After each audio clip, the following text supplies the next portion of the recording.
Did I ever consider the Book of the Dead to have, or the Necronomicon to have a lasting impact? No.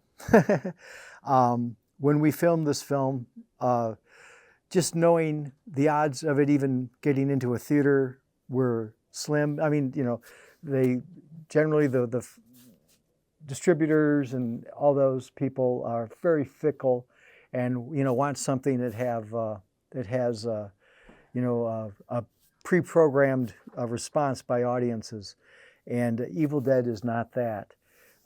It was so gory that when they submitted, if they had submitted it to the MPAA for a rating, it would have gotten an X rating, which would make it sound like it's a pornography film, which it's not. I think there's about 2 seconds worth of breasts in it, but it's not an erotic film or anything like that. But it is gory, thanks to me, and Sam made the film he wanted to make and made me look really, really good. Thanks, Sam. And I think that the reason the book works is it was had superior artwork to it and a clever concept, but I also think it's just the fact how effectively the prop was used, like the Kandarian dagger, and how people respond to these things. And Sam knows how to put on a heck of a show, and so I kind of reap the benefits of his talent. The hero copy was done so that it was, I had drawn out pages from, most of the pages were from the original book, and then I had drawn several new pages of Ash, Evil Ed, and things like that. And Sam wanted the book to be a little bit bigger and than the original film. So I took those artworks and scanned them into the Office Canon copier and increased them about 125% to 125%, and increased the contrast a little bit, and printed them on a nice parchment stock, similar to the first one. And on the hero copy, I hand watercolored each page, and I wish I still had that copy, but that's the difference. And the stunt copies were simply photocopied and just the black and white. And this is my one remaining copy of that. And they were bound with grocery bag paper, a trick I learned in the 2nd grade, that if you wanted to make old kind of maps or something, use grocery bags because it looks like old, you know, leathered paper or something. This book here I made for Evil Dead the Musical, the Broadway production, and they needed it a little bit bigger as well. But by then I had a copier and a scanner and all that, so I simply increased the size of the pages. And my friend and bookbinder of the Dead, Pat Reese, did an amazing job putting in cloth and binding them with cloth and doing the stitching. And I like it because it looks very old, and it's incredibly sturdy. And these pages are in excellent shape. And we glued them together, and I liked how the glue actually made them warp a little bit, which adds to the idiosyncrasy of it. And there's that page. There's the black hole page. And I made 2 books for the play, and wanted some souvenirs from the play. So I swapped them, one of the books for Ash's shirt used in the play, and the Ash's chainsaw, which I would take around to conventions, and they were always a big hit. And I got to, they had invited me as a guest out there, and I got to watch the play a couple of times, and it was terrific. Now this one, is from the beginning of Evil Dead 2. This is when, in the very beginning, it was written by the Dark Ones, the Necronomicon Ex Mortis, and the book comes alive. Originally, this had a cover made of a replica from the mold of the Book of the Dead. For the Evil Dead 2 Book of the Dead, I had to make several books, so I sculpted it in clay and then made copies, so they'd all look alike, and then painted those with acrylic paints.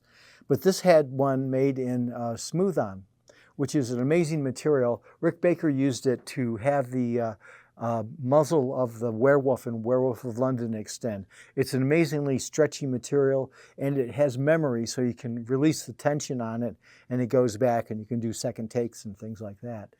And but one of the problems is after a couple of years, it turns to glop. So I had this with the cover on it, and in a bag, and a couple of years later I looked at it and it had just melted, and my friend Pat did an amazing job cleaning it off. But underneath the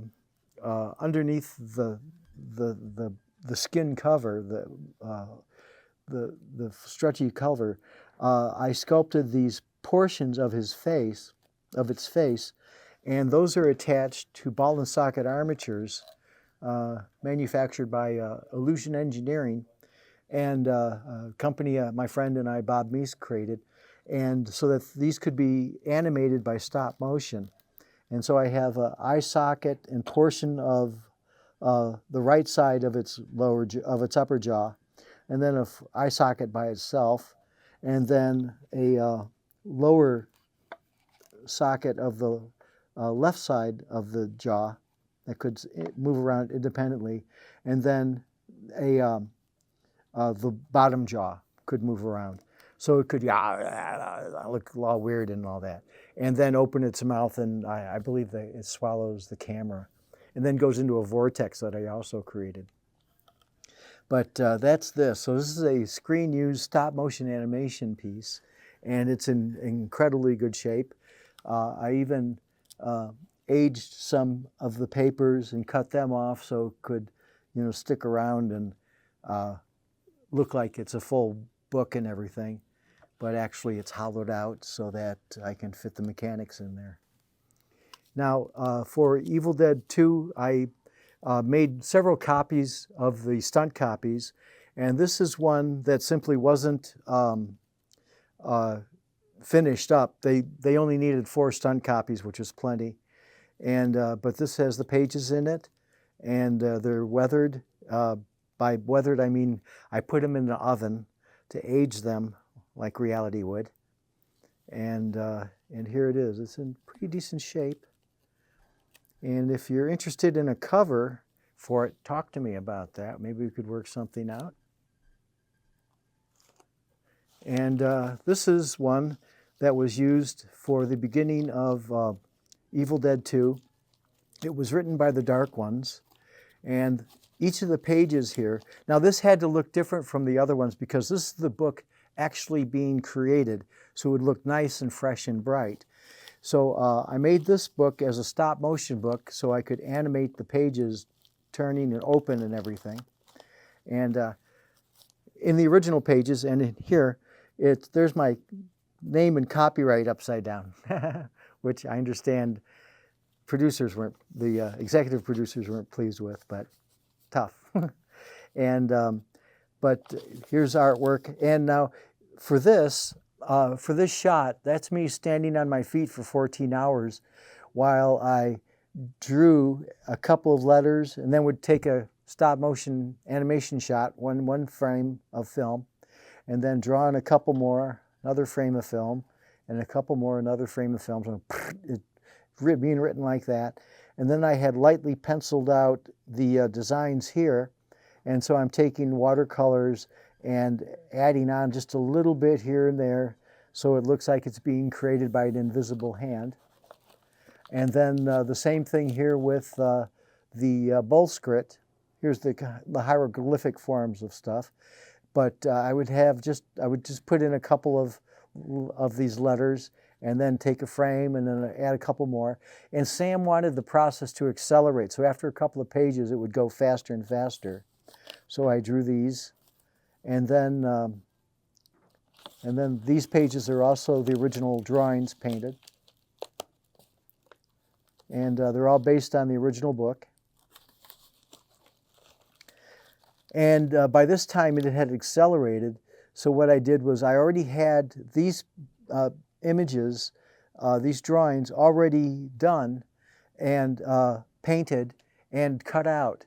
So all I had to do was paste them on with, I believe, Elmer's glue, and put one section up here, take a frame, put a section here, take a frame, then this, then that, and that, whatever. And this one was hand drawn in.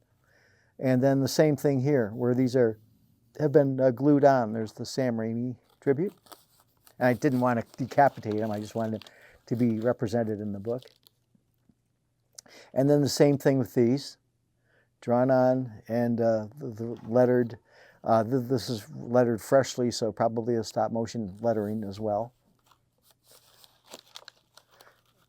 And then by this time it had accelerated so fast the pages would just turn and they were already done. But once again, all original art done by me and prepared for the film, for Evil Dead 2. And I like this book a lot. I think it's a great representation of what I did. And once again, it goes to why this film turned it into an icon, and I'm so happy it did. It's fun to show off your work. And here's one of the original pages where the trees come alive like they do in Evil Dead 2. And then here's an evil Ed and an evil Ash.